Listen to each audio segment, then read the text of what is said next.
Welcome to HDPP Live on a Saturday night to the UK and around the world with photos, memories and friends. This is HDPP Live. How are you this evening? Are you all well?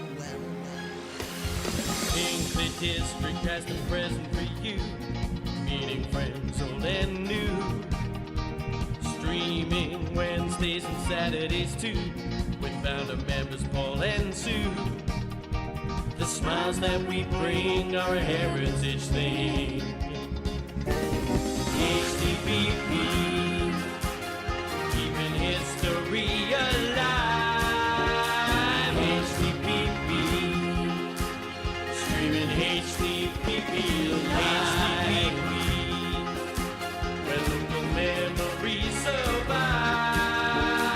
HDPP, streaming HDPP live. Film clips, photos, memories and friends helps a dreary night go by. We're in Hinckley, six of the best, stupendous, quizzical high. The smiles that we bring are a heritage thing. HDPP, keeping history alive. HDPP, streaming HDPP live. Where local memories survive. HDPP, streaming HDPP live. Let's take you back in time. A community affair. We'll take you for a ride. Henson's Cab will take you there. We're making history. HDPP, chat room applauses. History aside. Local causes. Streaming HDPP live. Betty is our queen bee. The sweetest honey candy.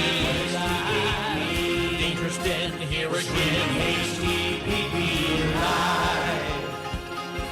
Hey, you know we keep it in HDPP.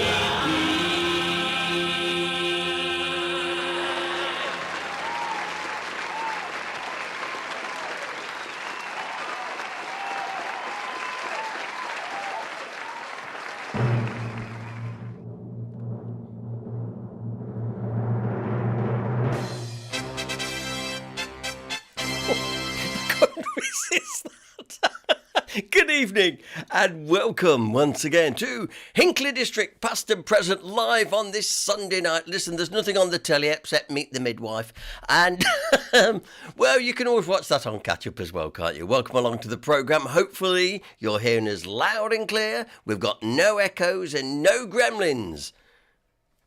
Fingers crossed. Welcome to the programme. How are you this evening? You all right? Well, it has been a busy week for HDPP as well, so it's nice that you can spend your Sunday night with us as well. We had a fantastic scanning session yesterday at St Mary's Church. Thank you to everybody that came along. Some people just came along to say hello, and it was lovely. And thank you to Mike Kirby and Jan for bringing us a well-earned cup of coffee there, because sometimes we get really busy and you don't get a chance to go and get yourself a cup of tea or a cup of coffee. So thanks, Mike. It's very much appreciated. Thank you very much. Well, what a busy week. And a busy week ahead as well. Tonight's programme, first of all, to tell you, we've got a nosy. An old nosy, because Mr. Nosy hasn't yet put up his latest video, so I've chose one out of the archive for you this evening. We've got a great local feature, as well as six of the best and a few other things, so we'll see how it goes this evening. Now, as you can see, next door, we're in the chat room. Let's just give everybody a quick hello. And Ian Roberts was first in, followed by Anne Hunt, who I know just loves the programme. Poor Anne, she's got to get out more. And also David Blow is here as well. Queen Bee was in and on time tonight. Normally it takes her a few minutes before we get her in, but she's in tonight. Jan Kirby, who remembered tonight, last week, they said, we sat watching the telly. And she said, and it was rubbish anyway. So, I mean, well, you could have watched this rubbish as far as anyway. And then she said, oh, I've missed the live stream. Nice one anyway. Daniel Coburn, he's here as well. So hi Daniel, you've had a good weekend as well. David Allen, not Alan David, David Allen, all the way in Lincolnshire, as well as Anna and Jeff in Lincolnshire. We have more people in Lincolnshire tuning our way this evening. Carol Beasley in Cozy Burbage tonight. I'm sure she's sitting there with the G&T, wriggling her toes in front of the fire. The simple pleasures, isn't it? Lovely. And Russet's with us tonight. Hello, Russet. Nice to know you there. So, as you know, last week we had a right old game. With the technical gremlins. So, I've been outside and had a word with them. Gave them a big boot. Also, good evening, Mr. Fletcher. Oh, hello. Who's one of the fans of the Paul Gardner joke book. And they will keep coming. They will. Oh, I just realised there's not enough shine on the top of me head tonight, is there? Hang on. Oh, like that. Right, here we go. Oh, my other light's gone off now. That's it, thank you. That's a nice little buff there. I thought it was a little bit on the dull side. Carol Beezer said, spot on, Paul. I am very low maintenance. Oh, bless her. Lovely Carol. Anyway, this Wednesday, let me remind you before we do anything else, our social night on Wednesday. Now, please come along. Rosemary Coe is coming to talk about the shoe industry of Ilshilton. Already a couple of people on Saturday said, we're coming to the social because we'd like to have that talk. So that's on Wednesday night. That's going to be good. We're looking forward to that as well. Really, really going to be interesting. So come along because our following social night in February will be, of course, this one, the biggest night of the year, our Good Causes Grand Presentation Night. All the good causes have now been notified that you have nominated, and as far as I know at this point in time, they've all come in. So it's always a great night. We enjoy the company of our local good causes, and we get to learn a little bit about them and what they do too. Okay, so that will be in February, and I'm already looking ahead. Already, you see, doing this thing, you have to think months ahead of time. It's a bit like when you're working on the radio as well. If you can hear that noise in the background, Mrs. G late to the party again. If only I could swing the camera, but she'd kill me. Anyway, we're in March. Got a gentleman, got him all lined up coming to talk. I'll keep you in suspenders until then, but got some good talk. And we've also got Annabelle of Dangerous Den fame. I'm going to tell you about him in a moment as well. And she'll also be doing a humorous talk of history, but that is all to come in March. Okay, right then. So before we do, just a minute. Oh, now Anne Hunter said, any chance it could be video? She's talking about the night next week. Any chance it could be videos? There's no way there's no way I can catch up with my because my granddad would click. Well, we might be able to actually video it because sometimes it's difficult to live stream, and of course. Although it's nice for the people that can't get to our social nights to come see, some people we found out were staying at home to watch when they were in the town instead of coming to see us. So I know, but you know where I'm coming from, man. We know that you're miles away, so... It's time for Six of the Best as well tonight, by the way. But before I do, let me just also, it's why I remember these things, otherwise I'll forget. Firstly, I want to express my condolences to Dangerous Den, who sadly lost his mum today. And that's really sad, really. But Den, I know he wouldn't want to make a big thing of it, but bless her. 96, I think she said. I said, oh, wow, bless, lovely. And Den, I did see Malk Dunkley at lunchtime, and I did tell him, and he was saddened to hear your news. And from everybody here at HDPP, we send our love to you at this sad time. Okay. Right, okay then. It's time for 6 of the best. Before we do anything else, let's go to it, shall we? In fact, I don't even know where this is going to start because I have to just to preview it. Yeah, oh, we've started in the right place. So get your pens and paper ready. Okay.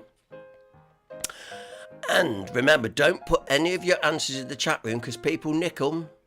You know, it's true.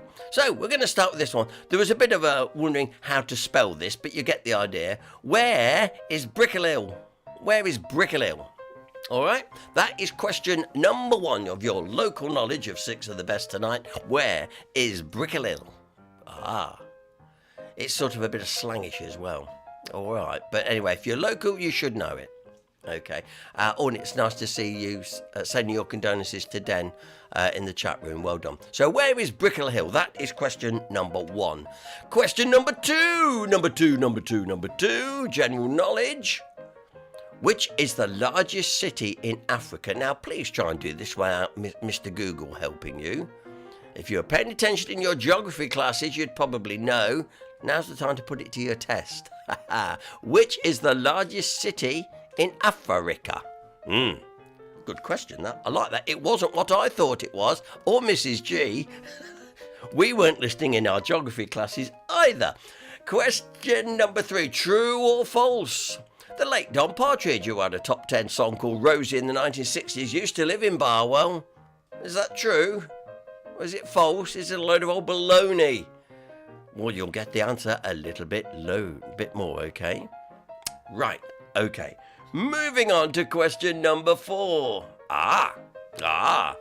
What year did Smith's Sports Shop finally close in the town? Now, as we know, Mr. Smith had his sports shop for many, many years. In fact, I can remember when Smith's Sports Shop, I know it was in Upper Castle Street, but I remember when it was over the opposite side of the road in Upper Castle Street and not in the old New Inn. That's how old I am, yeah? So, what year did Smith's Sports Shop finally close in the town? That's one of the right dates, and of course his final shop was in Station Road. Okay, so you should have a go at that. Question number 5. Oh, now this is a bit of a killer. Well, I thought so. Now, it's amazing. I've lived in this town all my life, and I'll leave this on the screen just a bit. And I didn't know about this particular car park. It's a bit embarrassing, really. Now, some people might know it straight away. Now, if you look very, very carefully at the picture, I have left a landmark in, i.e. the gas tower, or well, rather the gas communications tower, as I always call it, that belonged to Cadent. You can see that in the background, so you can get your orientation, okay? But I wasn't aware that this car park existed in the town. So yes, I'm in Hinckley somewhere, but where am I? Bit of a puzzle, huh? And that's not a dirty lens. That spot there is a bird flying across the picture. Okay, and finally, on to the anagram. Here we go with the anagram then.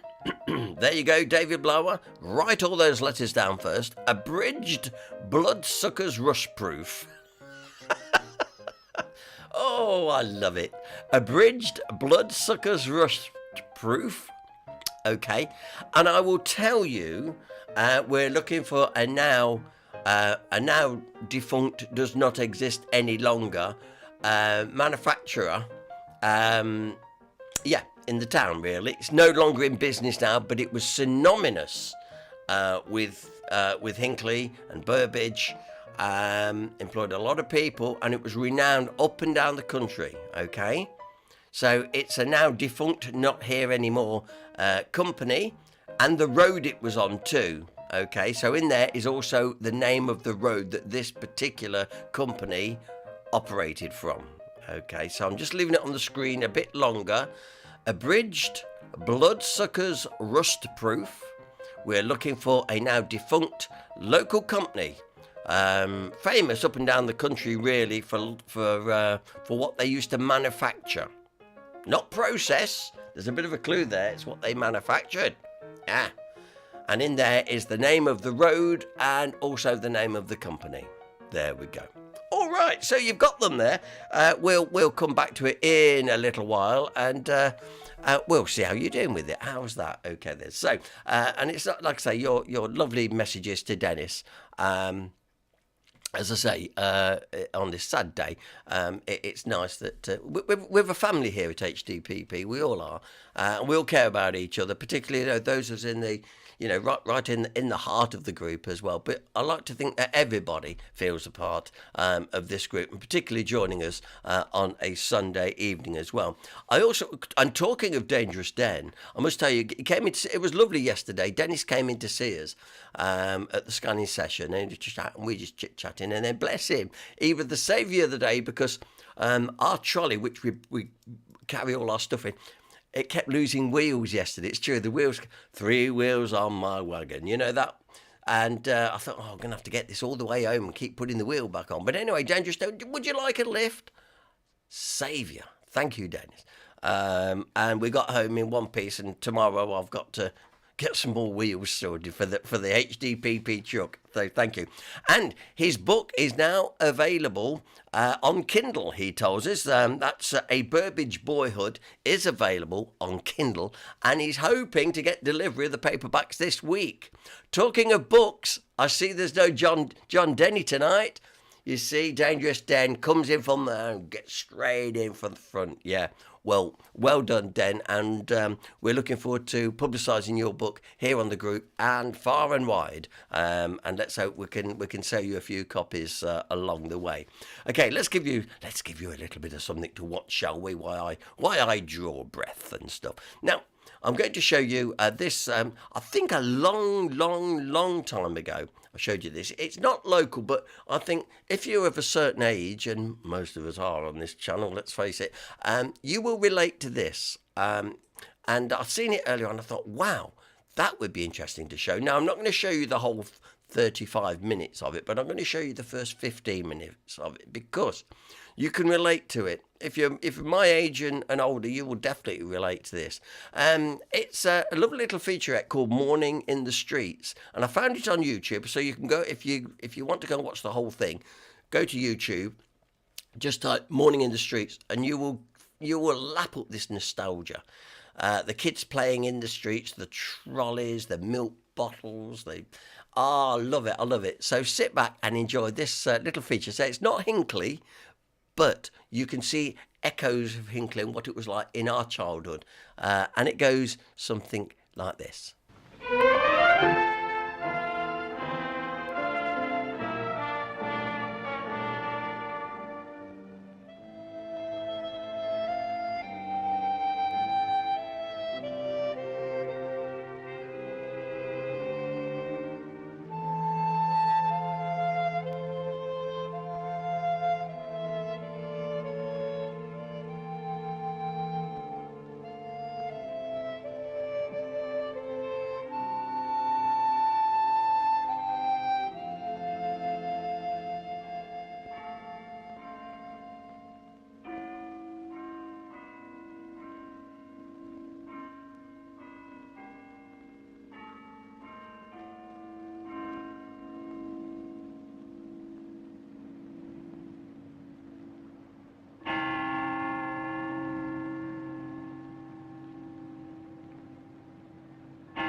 We went to Shrewsbury yesterday with the Bootle Evening Townswomen's Guild, And, oh, the countryside was magnificent. Oh, it was beautiful.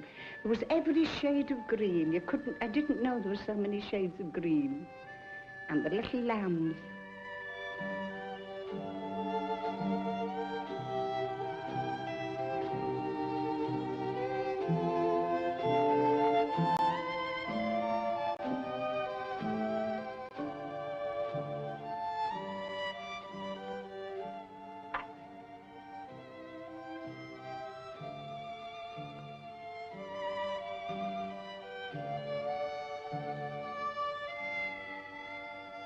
Now, it seems to me that nobody can really afford to run a stately home nowadays.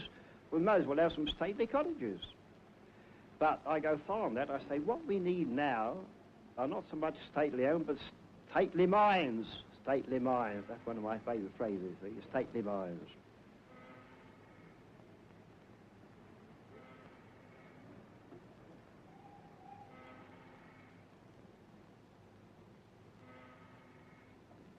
Well, maybe a lot of it is because there's no father. It might be that,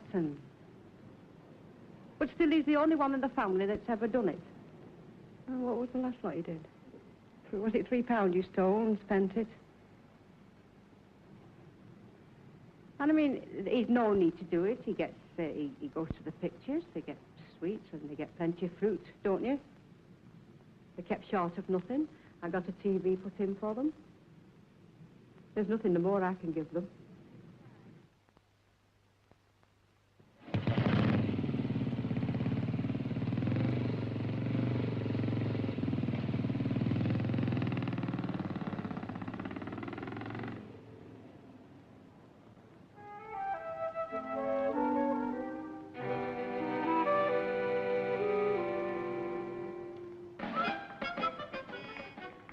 I was going on the road one day, just on my old solitary tin pot way, when suddenly round the corner come the flying squad.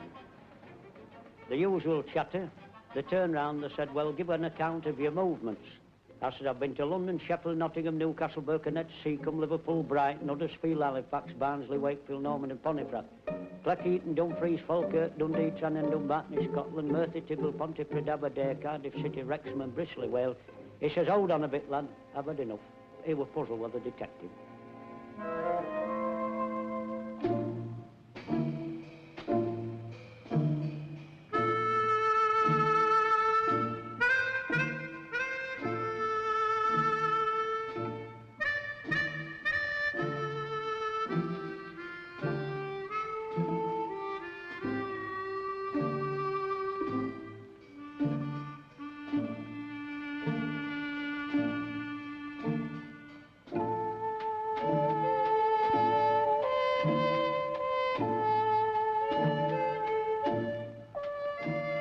Take it by and large. Surely, we're a better people today. This town's a better city today. No, the world just goes on. The mass of people, I don't think they're much interested in anything outside their own lives.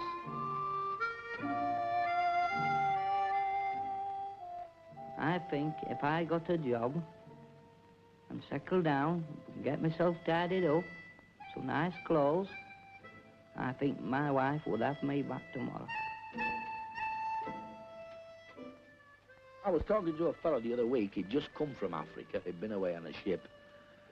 And he tells me that there was over 6 million huts to let in Africa. There's that many Africans over here.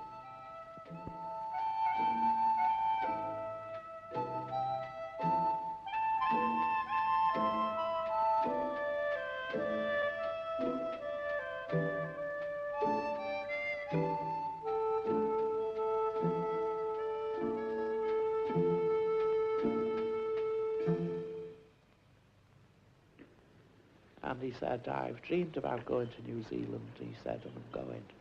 And I've called him for everything. I said I'd never speak to him again, simply because, like with Alf, my hubby being so ill, and the boy was his sun, moon and stars.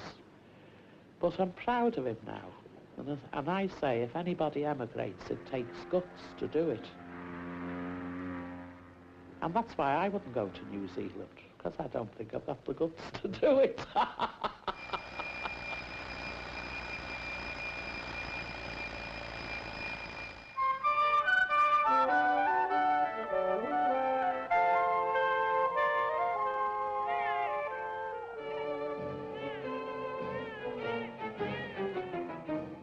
Why should a man work when he has the health and strength to lie in bed?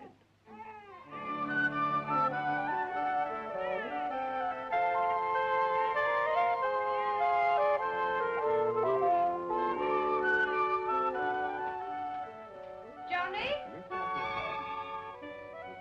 Johnny! Come on, it's 7:30. Give Jimmy and Bernard a shout. Be narrow-minded. Jean?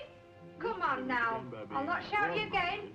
And what Do you hear me? for a narrow-minded position? Now we've just time for a police message, or perhaps two. Here's the first.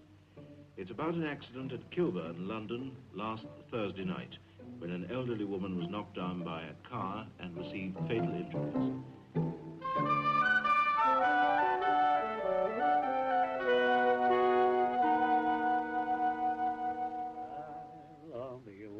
I never loved before. When first I met you on the village green, oh, come to me, my dream of love is born. I love you as I love you when you were sweet, when you were sweet. 16.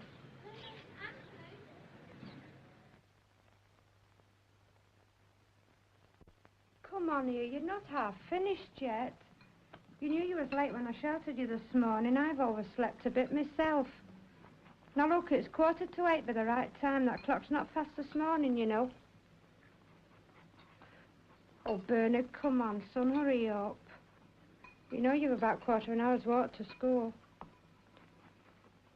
Johnny, do you want any more before you go? You sure?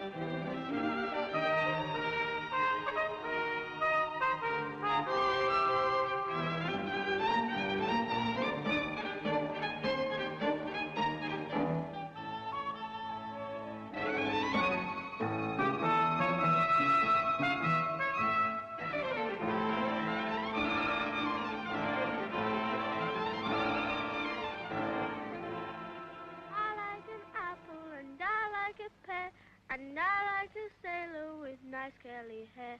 Oh gee, I love him, I can't deny it.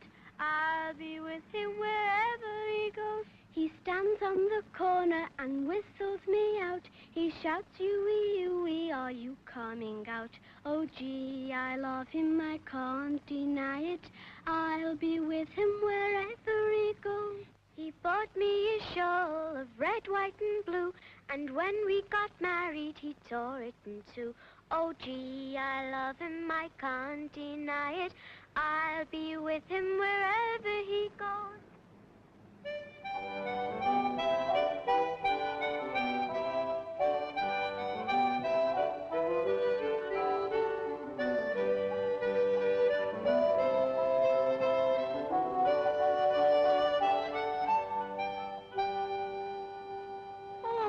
You've no idea how we lived. I fancied 5 of us in one bed. 5 of us. And my mother used to be trying to cover us, you know. And she'd have our coats on us, you know. And the night men would come and knock at the door. And if that man found 3 of us in that bed, my mother was brought to the court and fined 5 shillings. And you'd have to go out in the backyard in the shivering cold and sit in the lavatory till he went. The good old days. It was no good old days, but kissed.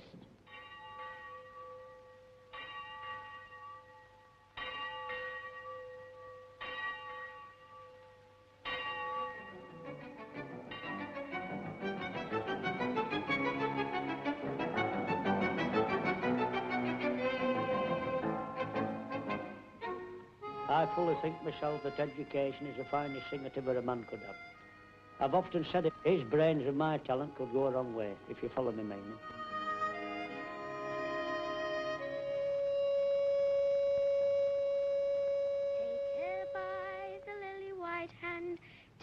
here by the water. Give her a kiss and make her cry. She's the old man's daughter.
Let's leave all those memories. We'll probably come back to next week. But isn't that fantastic? Isn't that really fantastic? I love it that you missed. It's amazing. It's amazing what you suddenly realise. Oh, yeah, we used to do that. Lady scrubbing her doorstep, and the kids running around and playing on old building sites, or in that case, it was bomb damage sites and things like that. How fantastic, eh? And the skipping songs. Oh yes, I'll just show you we're just talking about skipping songs and stuff. Yeah. And all that, and of course you don't hear them now. They've gone. They're part of our childhood, but they've faded and they've gone. And it's a shame, really. And as you see, look at all those comments there. You don't need me to read them out to you, really. But I promise, you can find that on YouTube. But I'll pick it up next week from about the same from the same time, and we'll have another look at another 10, 15 minutes worth. I'm sure you'll like that. And it's just like Daniel Cubber said, simpler way of life. Absolutely, and songs. And I think the songs, Russet, the skipping songs, I think they varied up and down, up and down the country, and stuff. And then those lads picking sides to play football. We used to call it taters. I don't know, can you remember? And you put your taters out, and I'll have to go back a bit here. And what you would have to do, you put your fists out like that. They're your taters. You put your taters out. Then somebody who was the head, and he'd go round with the with the bottom of his fist, and he'd go 1 potato, 2 potato, 3 potato, 4, 5 potato, 6 potato, 7 potato more, baden. So then, if he said baden and he hit one of your taters, you took it away. So then you'd only got 1 tater. And what they do now, they get the phones. All right, I've got an app for that. But remember that. Absolutely brilliant, innocent footage, playing British Bulldogs. And I mean, I know we've had these conversations before, certainly on the group, whether we've actually done it here on the live stream, I don't know. But what are your memories of what you used to do, up the local recce? Yeah? And the games and the stuff we used to play. It's great. So, like I say, I will play another part of that film next week. We'll save some of it over. Okay, some people late to the party this evening. Kath Denny, she said, I'm sorry I'm late. I was helping John write his book.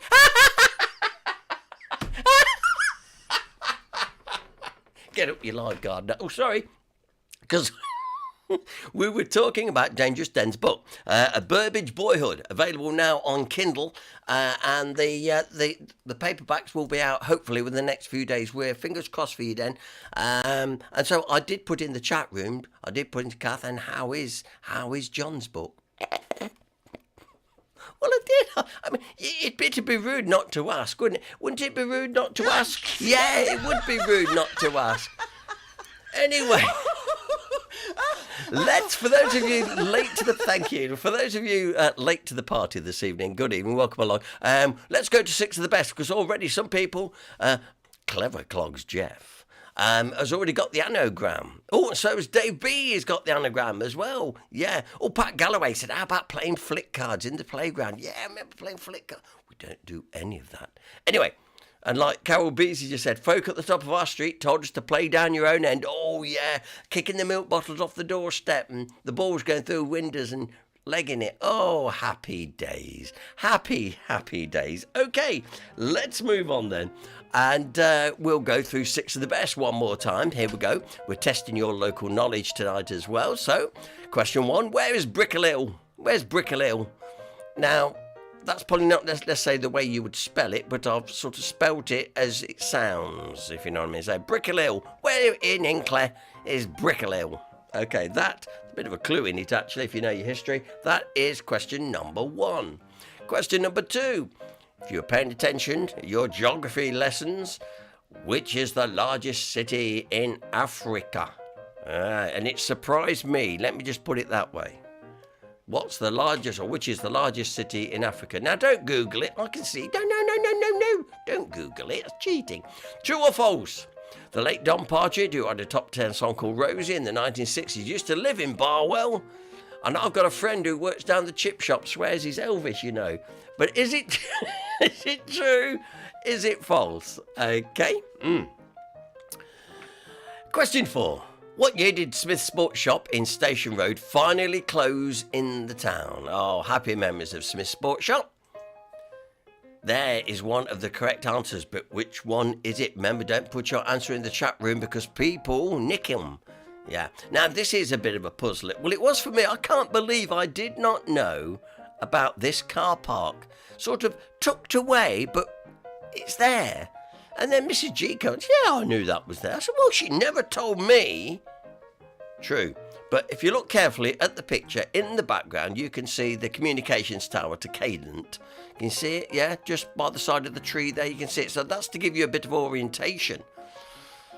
But I did not know about this car park. It's quite large, really. Yeah, okay. So where am I? That's what I want. And, you know, I need to know that sort of the name. I can see some of you going on to Google now, but I suppose you'd need it. I didn't know it was there, so it's amazing what you learn about your hometown. Right, question number 6, the anagram question. And already, like I say, Dave B's got the anagram, so he must be really chuffed tonight. Well done, David, and Jeff's got it as well. Abridged bloodsuckers rust proof. If you rearrange that as David B and Jeff will tell you, you will find the name of a now long gone manufacturing company. You'll also get the name of the road they are on, and they were renowned for the products that they produce there. They went all around the country, indeed around the world as well, made right here in the town. But you need to get it right. There. Okay. Lovely. So that's it. We'll go through those one more time before the end of the programme. Now then, you may have seen earlier on, I was chatting to Mr. Noser, and he said, there's one you haven't shown yet. I thought, oh, right, okay. And sure enough, you're absolutely right, Steve. I hadn't shown it. So what I was trying to do, I was trying to get it lined up while that last feature were playing, and I don't think it's worked. So we're going to find out in a few minutes' time before we start that. But what I have got for you, we've shown this before, but it's worth another quick go. A little bit of something sort of well relating to Hinckley. And it's a little 7-minute film all about the knitting machine. Oh, the old knitting frame, like this.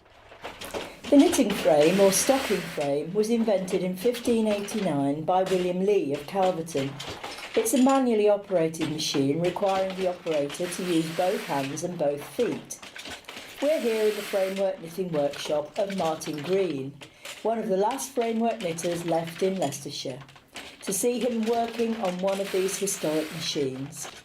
As you can see, it's a complicated piece of equipment, and to help us understand how it works, we're going to pay a visit to Paul Knight at Wigston Framework Knitters Museum.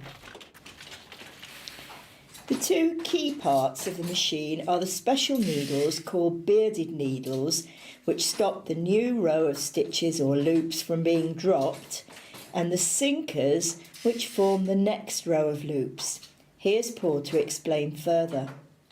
Here we have a model of the bearded needle, and this part is the beard. We will have a loop in the end of it, new loop here, and that loop is going to go across there, but we're closing the beard with the presser bar. That's the actual size of these needles, and there's a pair held in a lead block, and then that block is clamped into the machine. The needles actually don't move. It's the jack sinkers that do all the knitting. This is a jack sinker. It's actually this portion of the machine that does all the knitting, and it's this bit here. And it pivots in the hole, so you actually move the machine round the needles. The needles don't move.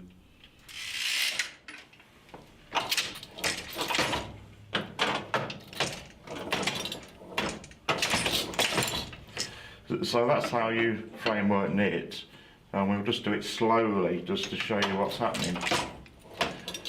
We've got one stitch or loop in the end of the bearded needle here.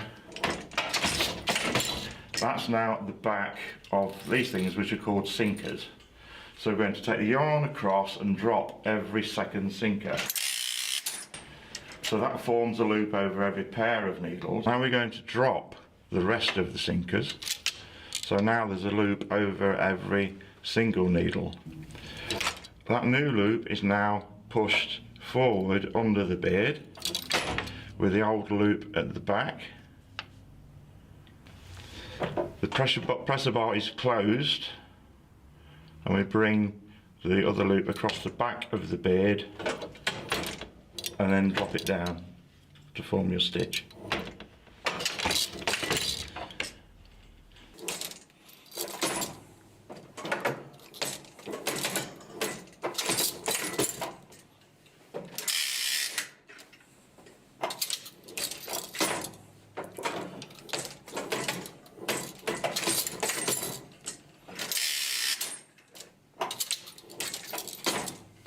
Here we have the 4 pedals in the machine. The first one is the sink pedal. That will drop all of the sinkers down past the needles.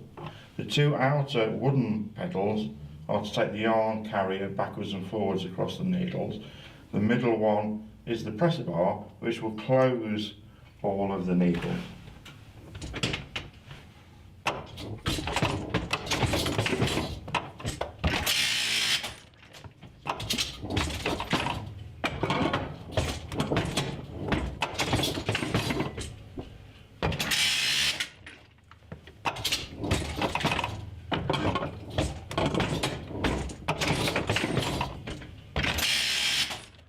The framework knitter did not make his own needles.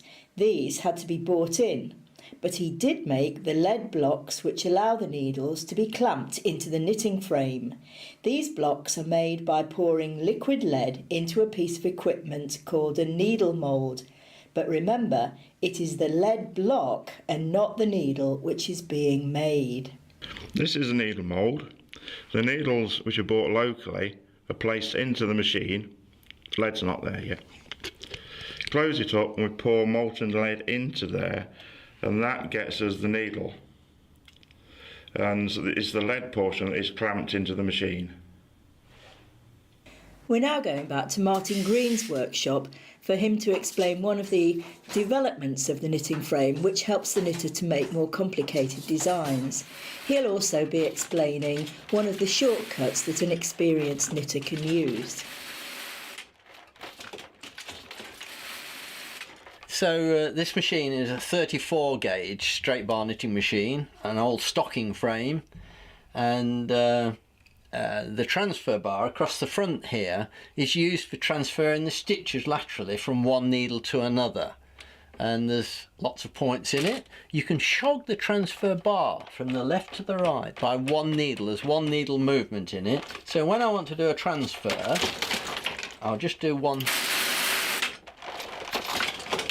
That's a knitting row.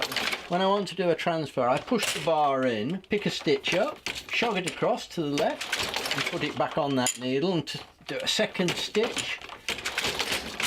And then when I knit the next four,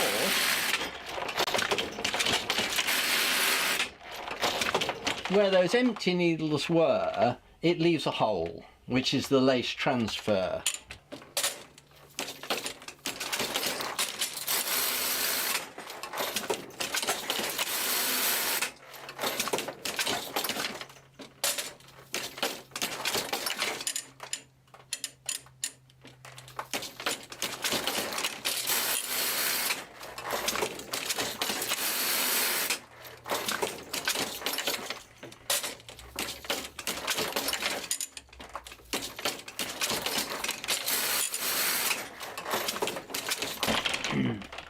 So the normal procedure on these machines is to divide after you've drawn the stitch. So you've drawn the stitch with the jack sinkers, which is that bit there, and then it's normal to push the dividers down and to halve the size of the loop, pull it underneath the beard, shut the beard and pull the stitch over the top. But when I first went to Hucknall and watched the framework knitters there, they didn't divide. What they did was to draw the loop and then to sit the sinkers on the top of the loop, pull that undivided loop underneath the beard, shut the beard, and then as they pull the stitch over the top, at that point they divided the stitches. And it cuts out one movement in the knitting cycle and obviously saves them a few seconds on each one.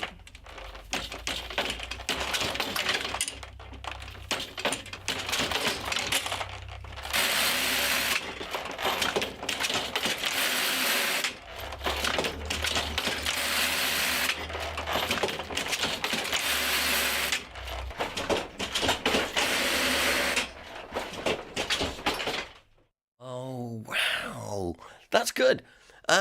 Yeah, the original sort of framework knitters, they're being shown how you actually do it. And I was just chatting to Carol, and she said, "Oh, my old man would have loved it." I'm sure he would. You can relate to this and how clunky and noisy. But remember, at the time, the latest technology. And as you know, William Arliff brought his knitting frame into the town, and the rest, as they say, is history. And to see it there demonstrated, I think it's really good. Now, I used to be, I wasn't a flatbed knitter, but I used to be a sock knitter, and I used to work for Hall & Sons many moons. In fact, I realised the other day, 50 years ago when I first started at Hall & Sons, and my word, but I learnt to be a sock knitter. And but a lot of those terms about the needles, the sliders, the sinkers, I know exactly what they were meaning, what they were talking about. Incredible. Yeah. Russet, how can you knit socks on 4 needles? Anyway, let's move. But trust me, Hinckley District Museum, by the way, and I think I've told you this before, they have got some of, this is how old I am, they've got some of the machines I used to work when I was at Halls all those years ago, and I did say to Philip Lindley, I said, if you any time you want somebody to show you how to set it up and get it running, I said I could. And it's true, no, seriously, it's imprinted, it really is. And another thing I used to say was, you've heard the term hook, line and sinker. Well, as a knitter, you could relate to that, because you got the hook of the needle, the line of the thread, the yarn, and the sinker, which was in the sock machine. And like I say, at that sort of, they do this, the sinkers do, as the yarn's going round the needles and stuff, and as it's being pulled down, the sinkers move it down into, it's a tube, you see. So hook, line and sinker, to me, always related to the hosiery industry as far as I'm concerned. Now, there's probably other ones up and down the country who can say, got him hook, line and sinker. But in this time, really good, because not many people know what to do with a sinker. Anyway, I digress. Now, let's go one more time through 6 of the best, and then we're going to have a nosy, which will be interesting tonight, because I'm not sure whether I've got... It's a bit technical. I don't know if it's going to work or not. But anyway, let's get on with this one more time. So we asked on question 1. Now, remember, we'll be asking for the answers after the nosy. Where is Brickell? Where's Brickell? That's question 1. Question 2. Which is the largest city in Africa? The late Don Partridge, who had a top 10 song, Rosie, in the 1960s, used to live in Barwell. Question 4. What year did Smith's Sports Shop finally close in the town on Station Road? Question 5. Where am I? I am in Hinckley, but whereabouts am I? Besides being on a car park, tell me where it is. I didn't know. Okay, yep. And the anagram question. Abridged bloodsuckers rust proof. That will give you the name of a now defunct, now long gone company in the town that manufactured stuff that went all over the world. and chances are you would have had one of those products as well. This will give you the name of the company and indeed the road they were. If you get the road, you will definitely get the company. It's one of those. Okay, so that's where we are with 6 of the best. Answers coming up very, very soon. Okay then. Now then, in the chat room, just before we go for our nosy, now let's just see what people are saying. Yes, Dennis said, I thought hook, line and sinker was about fishing. Yes, it could very well be as well, Dennis. I'm not saying that it is hosiery. I'm just saying in the hosiery, you could say hook, line and sinker because it was all relative to the knitting machines and stuff. But yeah, I'm sure it's right with fishing as well. Daniel Coburn says, could you get one of those machines running and make some Paul Gardner socks? Yeah, with the HDPP logo on. Take a little bit more of those machines running at the museum to get that particular design on. I do know that much. But anyway, who knows? Maybe we could do a range of HDPP socks. Who knows what comes next? Who really knows? Right, I'm going to try nosy now. Now, just before I click the button, look, and I've got my hands here. Steve Picker was saying, there's one you haven't shown because I was going to show one from the archives. And anyway, long story short, I thought, I know what I'll do then. Steve told me which one it were, so I got it out of on my hard drive and put it into the program, but it wouldn't show. Okay, so I don't know until I go to it now which you're going to get. You're either going to get one of 2 noses, or you're going to get the screen that's behind me now. You know, the red screen you can see, and I've got a feeling it's going to be the latter. But I'm going to try it because I really don't know what's going to come on. You're either going to get a vintage nosy, a new nosy, or the screen behind. Shall we look through the square window, shall we? Let's see, because I really don't know what's going to happen. So let's click and see what happens. Come on, sunshine. Oh, we've got something. Oh, we've got searching for lost something here. Evidence of lost water mills. And we've got 2 playing, I think, haven't we? Hang on. Shall we stop one and see what's going on behind? Right, I'm getting the one on that you need to see, ladies and gentlemen. Now, just bear with me a moment, and I will get the sound.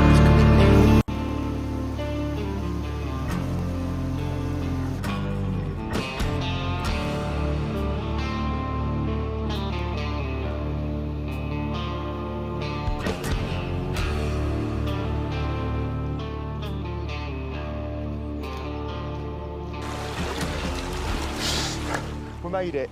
Hello, hey up and hey diddling. My name is Steve, and once again it's a great big warm welcome from myself to Let's Explore. Right then, I just want to start this video by wishing you all a very happy new year. I really do. I hope you had a great Christmas as well. I know I really enjoyed it, but this is our first video of the year. As you can see, the left side, my left leg is actually wet. I've just fell in the brook. You've either already seen that or you'll see that near the end.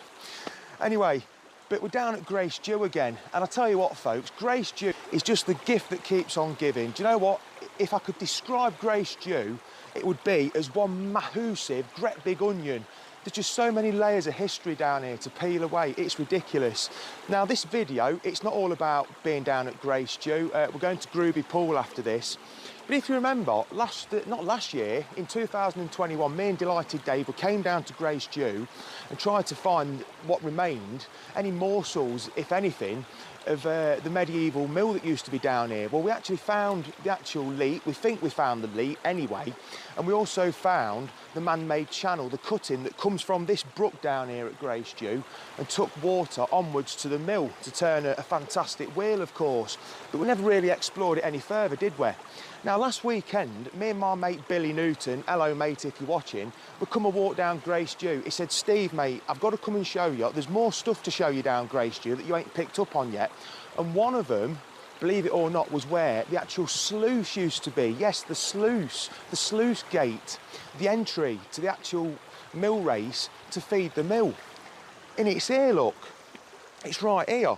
Now, you've got a bit of a wall here, you know. Now, I don't know if that's the other side of it. On that side, I don't know.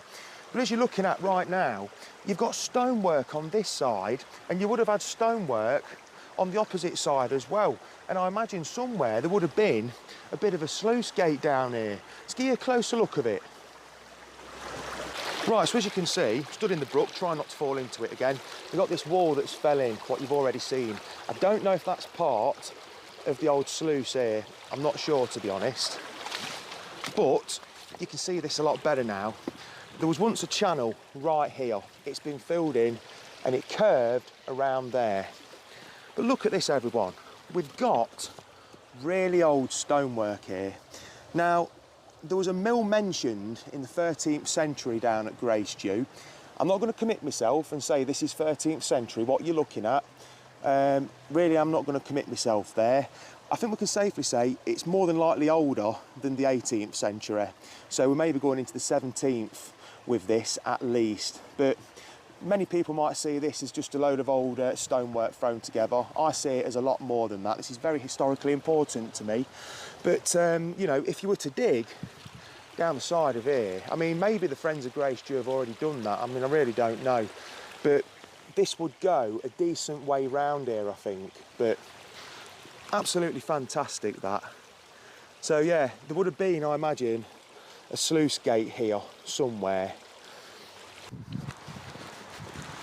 Right then, what I think we'll do now, we'll get a sends over to Gruby Pool, because there used to be 2 mills over near Gruby Pool. Another fantastic piece of history, Gruby Pool, all on its own. Now, I don't know if you just about met this bank out here behind me. That's the far side of the actual mill race, the leat, if you like, that went down to the old medieval mill. That's if it was medieval, the parts of it that we found over there and what I've just been showing you. But love it down here, I always have done. I don't know why I'm walking on stepping stones for, I've got my wellies on. Although having said that, my feet are pissing wet, aren't they? After falling in the bloody brook.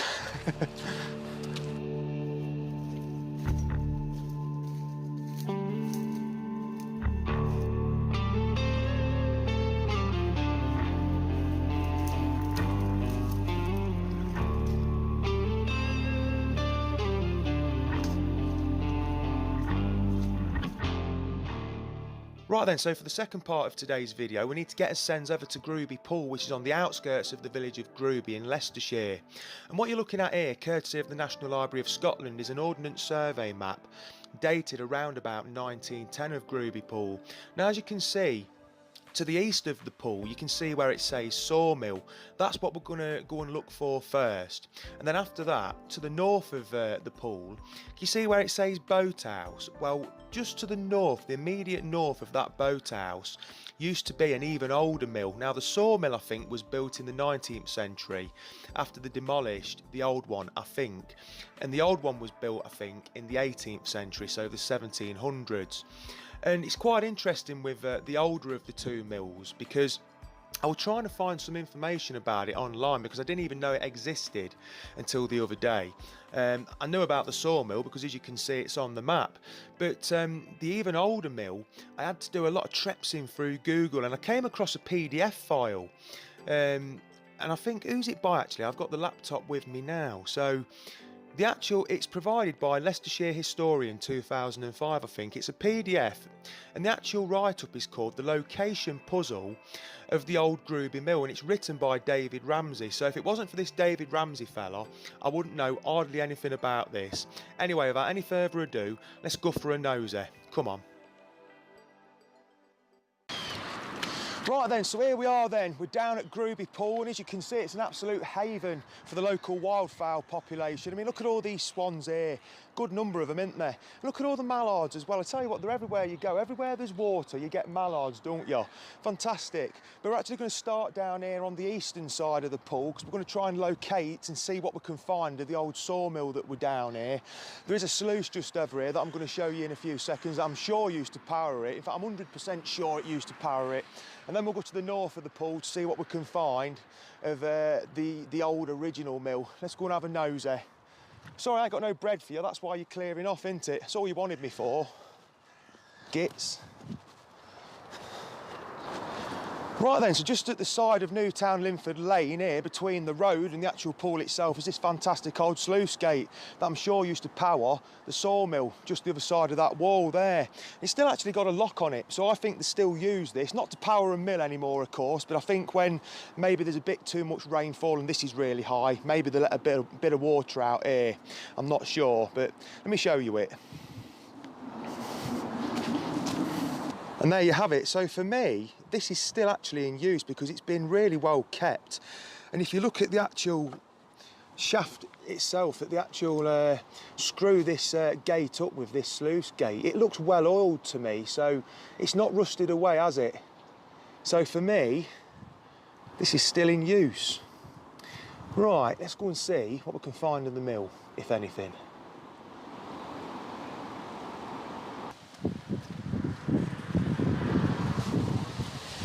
And here's the overflow weir flowing very well. I've been down there in this culvert under this road in the summer, you know, when it was very dry. There was nothing coming over here. Extraordinary, isn't it, the power of water? Right then, so we do have remains of a sawmill here, and you've got some strategically placed stonework here as well. Now this is the actual mill race that leads up to that sluice gate at the side of Gruby Pool there at the side of the road. Oh, just gotta watch where I'm going, it's very slippy. Now all this here is man-made. So I've actually got cut stone here. It's actually covered in moss and all sorts now. But it looks like they've actually had to cut this through rock either side of here. That is natural rock there. And a bit there as well, so fascinating. We'll have a look at the sluice while we're here from this side as well, but again, extraordinary stuff.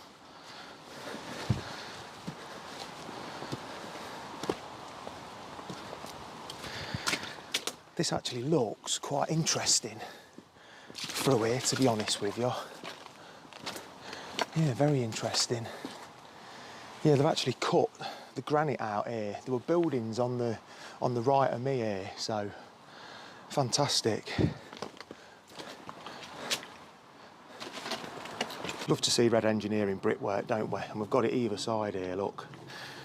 Right, what's in this puppy then? Right, oh, this water ain't deep, is it? I don't want wet feet today. I've got an interesting old grill here, look. I wonder what used to be there then. Well, that's interesting. Yeah. Something used to slide up and down there. Look, I wonder if there was another sluice there. I'll tell you what, it smells stagnant in here. Right, look at that. I ain't going to go through there because I'd have to crawl. I ain't crawling nowhere today. That's very old there. Look at that really old granite there. I bet that come out of the quarries here at Gruby, you know. So that goes up to the sluice gate, the other side of the road, that does. Nice that, isn't it? Very nice. I think the wheel was here, look. See that wall there? That's man-made there to the right of the camera tripod. So I think this is a wheel pit just here. I really do. I might be wrong, but to me, it looks where it would have been. We know this is the mill race, so for me, man-made wall there, wheel sat roughly here somewhere. Right, this area that you're looking at here now that's all overgrown and got earth put back on top of it, I'm pretty sure that's natural rock there, you know, and same here. And it's almost like they've cut the rock to suit that was already part of the earth and perhaps built the mill on top of here. I'm sure they did, because just the other side of that black pipe there is where I've just been showing you where I think the wheel pit was. In fact, the wheel pit pretty much where the black pipe is going over the top. Because if you look at this, look, now this was a sawmill, of course. Now, you've got a square channel here, look. Wall there, wall there. I think, I might be wrong, I think this is the saw pit and the wheel was there where the black pipe is, actually powering the saw, because it goes through here, look. Now, you'll have to excuse this area. The topography's changed no end since the place was demolished. But look at that, how that's been cut out there, look. Can you see it? So I think perhaps there were walls here on top of here. I might be wrong, but there's the actual tail race, look. So the wheel was up there, and then the tail race tumbles down here into that brook there. And of course, that brook is coming from that overflow weir that I was showing you earlier.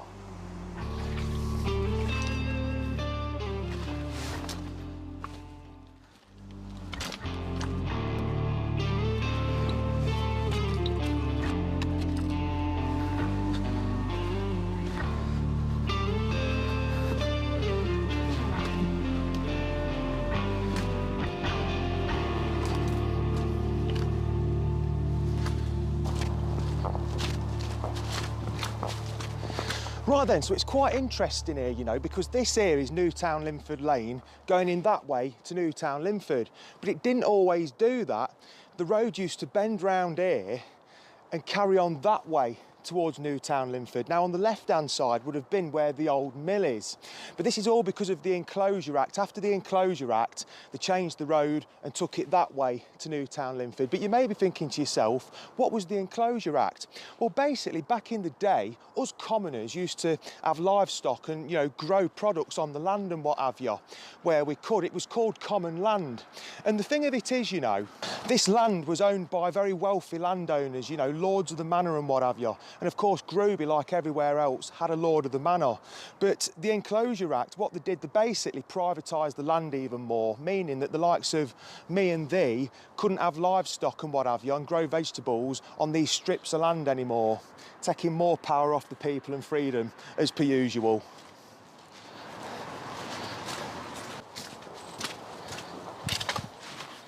Right then, we'll head down here, this being the old road, of course, which is still a right-of-way. Makes a change for me, don't it, being on a right-of-way?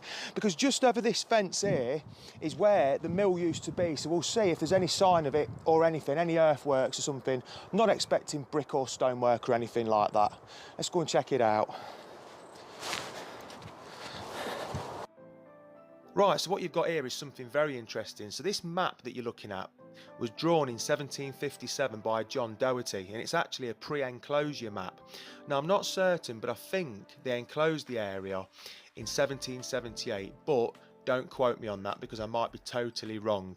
All right, but it's quite interesting here because it says Groby Mill, but they've spelt Groby with a double O. But then to the south, where Groby Pool is, they've spelt it as it is today with one O. You know, so I'm not really sure what they've done there. But what's very interesting, you can see the old, the white mill race coming from the left of the screen, just above where it says Groby Mill there. And what's also interesting, to the right, you can see where it says Newtown Lane. Now, I've just been telling you that they altered the course of that road. And as you can see, the top right-hand corner, it goes to the north to Newtown Linford, but you can just see at the top of the screen where it turns left and runs parallel with the mill there. So very interesting that. That would have been a very old coach road, I imagine. So just like the one before, this map I also pulled off the online write-up, the PDF file by David Ramsey, and this shows it all in a bit more detail. Now, as you can see, where it's marked Y on the map, that is the pre-enclosure road to Newtown Linford. Now, you can see just below that it says Mill Leet with an arrow pointing to it. Then you've got an arrow saying Groby Mill, Century 1800. So we pretty much know it was built in the 1700s by the looks of that. And where it says X, that is post 1789 enclosure road to Newtown. So that must be then, I was wrong earlier when I said 1778, I was 11 years out, it was 1789 by the looks of it. Very interesting. So unfortunately there isn't any photographs of the old mill. I couldn't actually find any of the sawmill either, to be honest with you. There may be some, I don't know. But what you've got here is the next best thing. So you've got a lithograph here that was actually printed in 1820. And I think not long after 1820, this mill was demolished because as you're looking at it now, it was in quite a poor state apparently when the artist actually drew this. And as you can see to the right of the building, you can just make out the wheelhouse with the actual wheel in it there, can't you? Now, I'm not sure if that's facing the west towards where the actual mill races towards the building or to the east. I couldn't tell you, to be honest, but that's fantastic, isn't it? And it was printed in London, published at Rowney and Forster's at 51 Rathbone Place, June 1820. Let's carry on with the nosy. Oh, and just before I forget, before we carry on with his nosy, this old lithograph is courtesy of the millsarchive.org online. Right then, so the old mill down here at Groby, to the north end of Groby Pool, used to stand in this vicinity somewhere.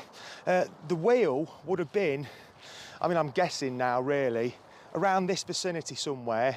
Now, as you can see, you've got this raised bank here, this earthwork. Very interesting this, because what this actually is, albeit filled in quite a bit now, this day and age in 2023, is the actual mill feeder, the leat or the mill race. We'll walk that way and trace what we can of it, because we might find bits and bobs, you never know. But unfortunately, the mill isn't here anymore. If you were to come in here with a digger and a ditching bucket, you may well find, perhaps, some sort of stonework or brickwork, I'd imagine. Maybe that's took place in the past with archaeologists. That I really don't know. But we'll follow this anyway. Right, so I'm actually walking away now from the mill, which sat a few yards behind me just there to the north of Gruby Pool. And if you look carefully, can you just work it out? There's one bank and there's the other. You've got a slight depression in the ground here. This is the mill race, albeit filled in quite a bit. Let's proceed to the west and see what else we can see.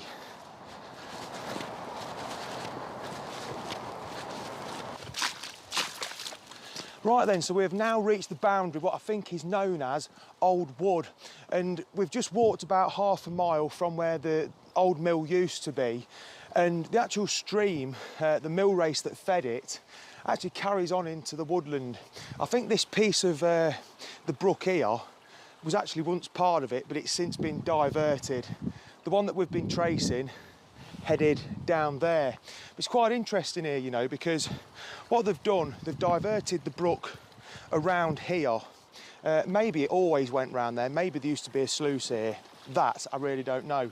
There's a really old culvert down here that I think goes under this track. I'm pretty sure it does, and I think that is our leat. So we'll finish here and I'll show you this today. Really enjoyed this nosy, to be honest, and I've enjoyed putting it together as well. Right, so this here then is what I think are the remains of an 18th century culvert. And I'm not going to be able to get my actual camera in there by the looks of it. See this old stonework here. There's actually the water's actually going round the outside and down this channel here that's got engineering brickwork either side. But our leat that powered the mill race, carried on through there down towards the mill. Right, well, unfortunately, that concludes the first video of 2023, and I really hope you enjoyed it. I've really enjoyed this one, to be honest with you. Really enjoyed putting it together. I did the first half down Grace Dew yesterday because I got really wet, to be honest. You'll see a couple of bloopers at the end of the outro here. The first blooper, where I fall in the brook, I actually fell in it worse after that, but didn't catch it on camera, and I've just had a really good fall in the last scene that I recorded behind the camera in Old Wood there. But I hope you enjoyed it. I mean, I love making these videos. It's not all about finding stuff that's really intact, you know, full buildings and all that. I love to find the clues, a bit like this that I'm standing in now. Now, you'll hardly see it on the camera. It's only the slightest depression at this point, this old mill race that races about half a mile down there towards the old 18th century mill at Gruby, but it's only the slightest depression, as you can see. Right, it's that strange weather where it's raining, but it's really sunny as well. Typical January, typical British weather for you. Anyway, as per usual, please like, subscribe and share, and you can bet your last imaginary quid and Rolo that I'll be seeing you very soon at the next one. Take care of yourselves, and I'll see you soon. Thank you so much for watching. See ya. Bye. See you, Steve. There he goes. Yes, there he goes. Lovely. Well done, Steve. Good one. We got there in the end, didn't we? Like I said, in my preview mode of the softwares, I couldn't see it, but I thought, I'll bet you the second I go live. We got away with it. We got it. We did it. Well done, Steve. Congratulations on that one. Do we get a clap for it? Yeah, we enjoyed that. We enjoyed that. Right, now then, listen. While that's been going on, I've got something to show you now. Now, look. Where's John Denny? Where's John? I hope he's watching. John Denny, look, on Kindle, we now have a Burbage Boyhood. We want to see your book. You see, look, Dangerous Den threw it down. No, seriously, Sue has just bought the copy of A Burbage Boyhood. Say the hard copies are coming out literally in a few days, we hope. But Mrs. G has done it just to prove it's all here. Look, Dennis Perkins. Look, this is how it works. I don't know, just keep touching that. I'm told it'll keep moving. Look, table of contents, yes. Lovely. There you go. And there was a forward. And there's the backward. Okay, so well done, Den. Well done. You've done it, mate. And thank you for the little nod of appreciation to people that have helped you along the way. That is brilliant, mate. Much appreciated, yeah. Kath Dennis said, he is watching, just not on his phone. Good. Well, let's show him the book again then. Come on, John. Honestly. The book has been in progress for, to my knowledge, at least 4.5, maybe 5 years now. Come on, you can do it. You can do it. You've got to believe. You've got to believe. Okay, right. Let me just tell you. So we've done that. So I've got to remember to do this bit first. Right, we'll give you the answers first for 6 of the best. Stand by to put your answers in as we get to the questions, and no jumping ahead. Wait till we get there. All in good time. Okay, so let's go in and give you the answers. Right then, who is going to? Question number 1, where is Brickell Hill? Let's wait for the answer to come in. Meanwhile, Kath Denny said, bet it's longer. We're talking books now, by the way. Okay, right then. Dave B is the first one in, saying Leicester Road down to the Common. Yes, that's Brickell Hill, really, there. Where sort of golf club area just there. That's down Brickell Hill. There was once a clay pit there where they made bricks from and stuff. And, of course, it's where the beacon would be as well. So, Brickell Hill. There you go. So, well done. Brickell Hill is Leicester Road in Hinckley as you're coming out of town, heading towards Burbage Common by the golf club. There you are. That's all you need to know. Well done. Well done. Okay, we move on, you see. Question number 2. Which is the largest city in Africa? That's what we asked you. I wonder how many of you went on Google to find it. But however, who is going to be the first with, in our general knowledge question, the largest city in Africa? It wasn't what I thought, and I'm going to be honest with you there. It surprised me, but I thought, yeah, I suppose it would be, really. Anybody going to commit themselves to the largest city in Africa? Ian Roberts, Nairobi? No. Nairobi? No. Oh. Zemi, no one's getting it. Mrs. G, no one's getting it. Because it surprised me. And trust me, I got this out of a book now. Daniel Coburn said, I'm not sure either. Oh, Jan Kirby, Cairo, correct. Followed by John Denny, Cairo. Yes, the answer is Cairo. And you think, hang on a minute, but then, it's on the Africa, that's the Africa continent. Yeah, it's Cairo. So I thought Johannesburg, Dennis. I'll be totally honest. I thought it was Johannesburg. But there you go. Cairo is the answer we were looking for. The late Don Partridge, who had a top 10 song called Rosie in the 1960s, used to live in Barwell. And so did the chap who used to work at the chip shop swear is Elvis. Was that true or was it false? Let's see if anybody gets that right. I think you all know the answer to that one. John Denny says it was just a guess there. Yeah, you see, John, you can do it. You can do it. Yeah, you can do it. David Allen, it's true, I tell you. Yes, it is true. Don Partridge did indeed used to live in Barwell. You see him in Nuneaton and sometimes busking a little bit in Hinckley, but anyway, that's a long time ago now. No, it's true. Don Partridge did live in Barwell for a while. Yeah, no, it's absolutely true. You see? Amazing what you learn. Yeah, there you go. So next time you go, as Daniel Coburn has just done. Yes, it's true. Don Partridge indeed lived in Barwell for quite a while, actually. Yes, and now Jan's singing Rosie, oh Rosie. Guess the year. What year did Smith's Sports Shop finally close to the town?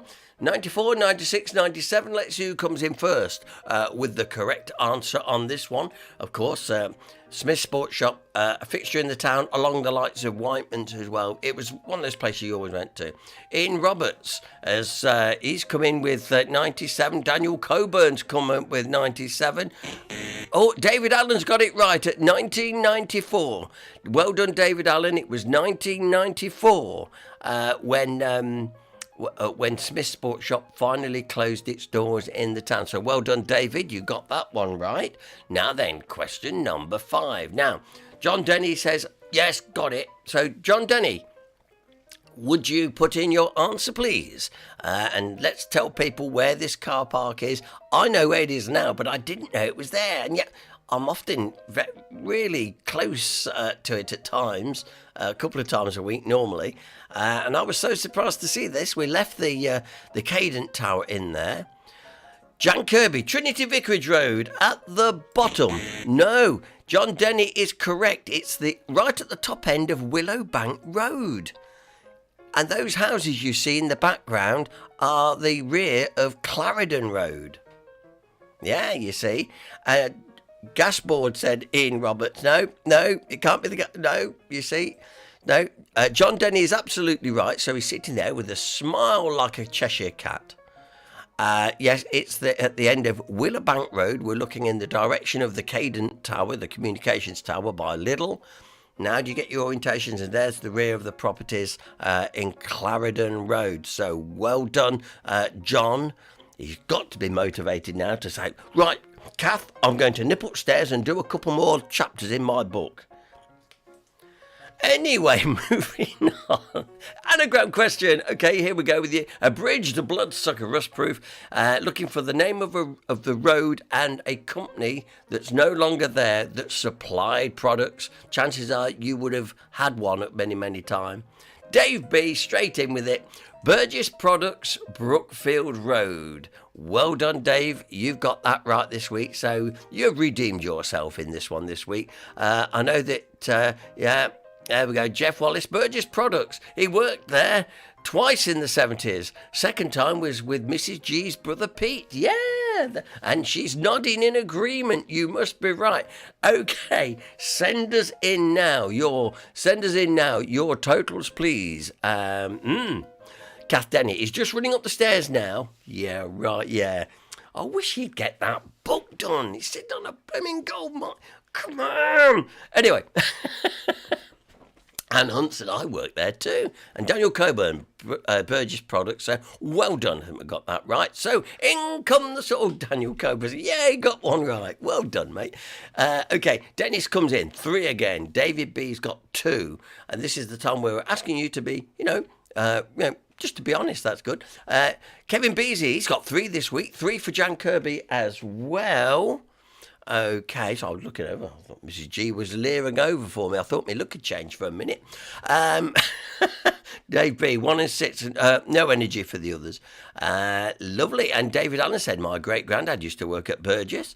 Albert Garner in the 1960s until he retired in 1970. Right. John Denny's got 3. David Allen's got 2. So that noise you can hear is Mrs. G clearing away the tea plates. Jeff Wallace, just the 1. So, wow. Now, I thought people would have got more in the region of sort of 4s. I wasn't expecting anyone to go and get 6 tonight.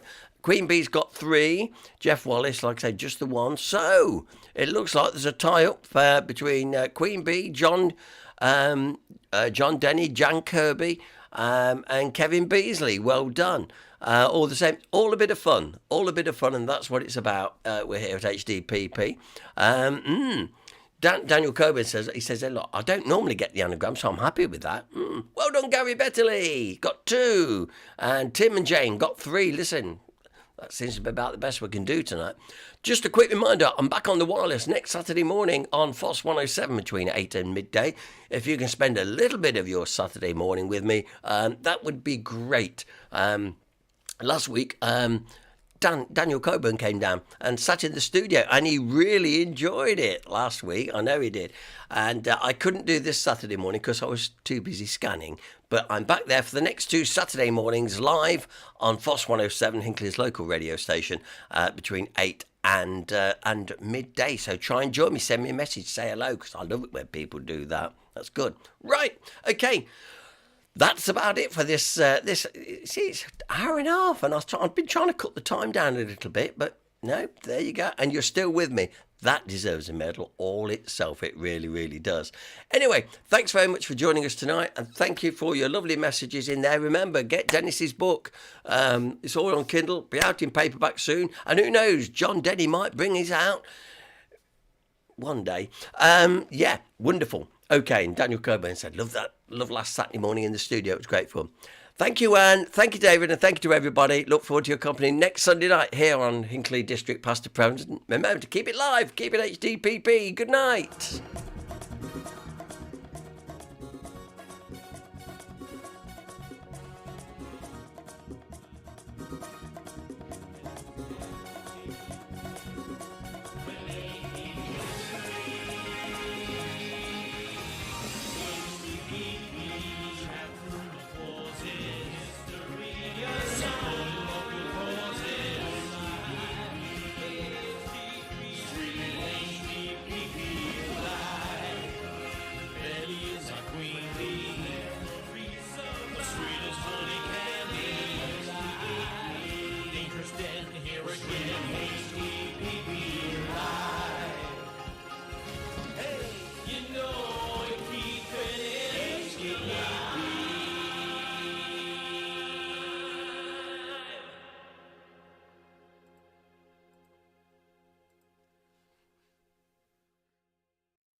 Oh no, it's that man again, I tell you. This is part of the programme we never talk about. So if because a lot of people usually turned off now, and you can't blame them. But some of you know we're back, we come back, and we do a few dad jokes. Now, I've been getting a good source of dad jokes, as I can tell by the groans I've been getting on my Facebook profile most days. And I will keep them coming. Oh, hello, cooey. Oh, hello. Look. Ah, yes. So, let's see what I can do for you this evening. If you are all ready for a little chortle, a little laugh, here we go then. And you've heard some before, but some you haven't heard. Okay, here we go. I was addicted to the hokey pokey, but I turned myself around. Oh, dear. Actually, it's quite funny because I've just realised it does say hokey pokey, not hokey cokey, but it does say pokey. Honestly, it really, really does. Right, okay then. Why don't pirates take a bath before they walk the plank? They just wash up on the shore. Yeah. Here's a good classic one. I had a happy childhood. My dad used to put me in tyres and roll me down the hills. Those were good years.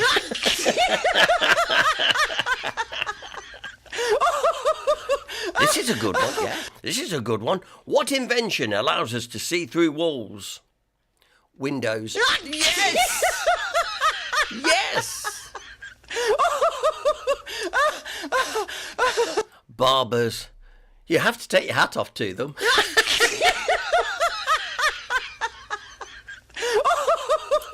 Or, nearly there, pain's nearly over. What did one plate say to another plate? Tonight, dinner's on me.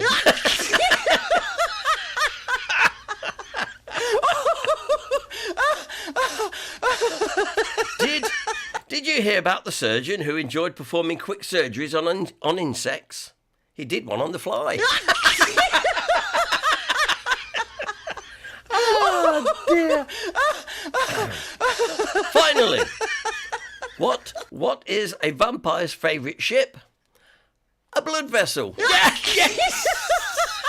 And on that note, take care. Good night. See you next Sunday. Bye-bye.